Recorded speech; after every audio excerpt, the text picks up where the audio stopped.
In our lives today, holding a 512 gig flash drive in your hand is nothing special. Yet once upon a time, engineers were thrilled if they could store even 8 megabytes on a device. 8 megabytes, Carl! But how do we go from tiny storage capacities to today's pocket-sized monsters?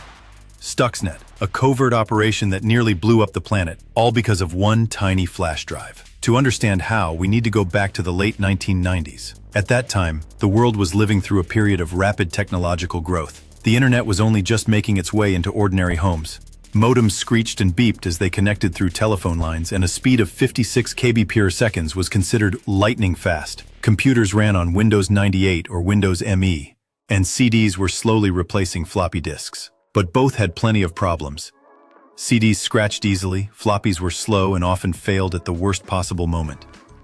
That's when a daring idea appeared in the minds of several engineers. What if there were a tiny device that fit in your pocket, could withstand being bumped around, required no drivers, and allowed instant data transfer? Several companies began chasing that idea at the same time. In Israel at M Systems, engineer Dov Moran and his team were working on a project initially intended for military and space applications. Meanwhile, Singapore's Trek 2000 and tech giants like IBM and Intel were tossing in their own ideas. In 1999, M Systems unveiled a prototype called Disk on Key. Capacity, 8 megabytes. Today, that's about 1.5 smartphone photos, but back then, it was a revolution. No drivers, no complicated setup, just plug it into a USB port, and your files were ready to copy. But there was one catch. The device cost about $50, and many people scoffed. Why would anyone buy this when floppy disks cost 50 cents? However, just a year later, IBM released its own version, and everything changed. When a giant like IBM stepped in, the technology began its victory march. Of course, there were plenty of problems at first. Early flash drives had weak plastic casings, connectors could snap off, memory controllers sometimes lost data, and engineers spent weeks figuring out how to fix the bugs. But these failures had a silver lining. They triggered a race for reliability. Soon came shockproof, waterproof, and even password-protected models. Now think back to the early 2000s, a true technological carnival. Nokia was making its legendary button phones. The first iPod had just appeared, and USB ports were becoming standard on every computer. Flash drive capacities were growing before our eyes.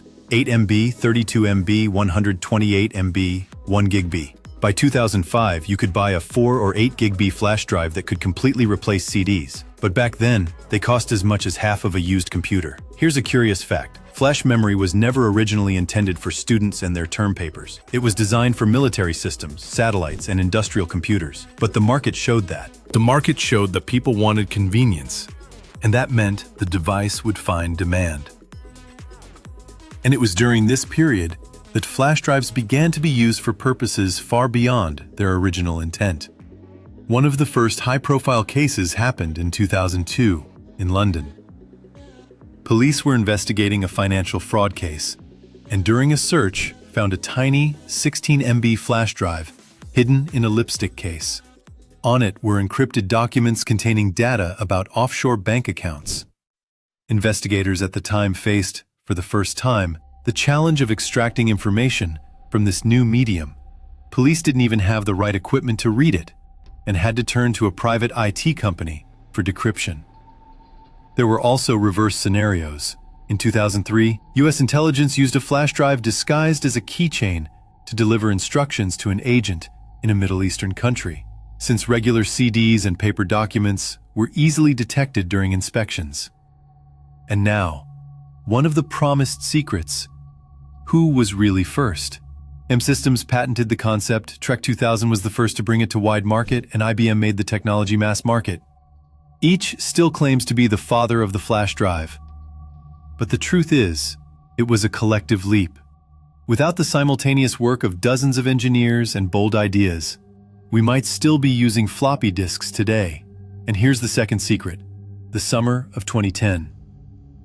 At one of Iran's uranium enrichment facilities, a series of strange malfunctions began. Centrifuges that were supposed to spin at perfectly stable speeds suddenly began to run faster, slower, or break down entirely. Engineers panicked.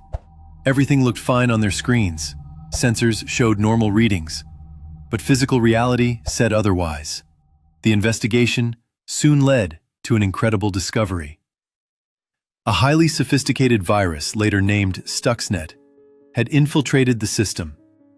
It was so cleverly written that it could invisibly interfere with industrial equipment while feeding false data to sensors, ensuring engineers suspected nothing until the machinery broke down. The most surprising part: the virus hadn't entered through the internet. The computers at the facility were completely isolated from external networks. This air gap was considered impenetrable. The only breach?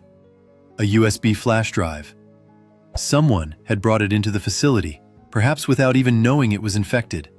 Just one moment of connection, and the malicious code was inside. Later, cybersecurity experts would call Stuxnet the world's first cyber weapon. According to unconfirmed reports, it was created by US and Israeli intelligence services as part of a secret operation to slow down Iran's nuclear program.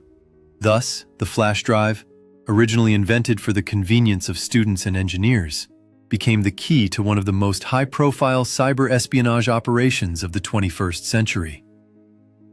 By the early 2000s, flash drives had stopped being a novelty and gradually found their way into the pockets of millions. But few realized then that a tiny piece of plastic could store not only photos or music, but also serve as a weapon. A real one, on a state level. Today, flash drives continue to evolve. They're faster, more durable, protected with fingerprint scanners, and some even have built-in encryption. And perhaps, in 10 years, we'll be telling our kids that we once carried physical data storage devices, and they'll laugh just like we do when we look at old floppy disks.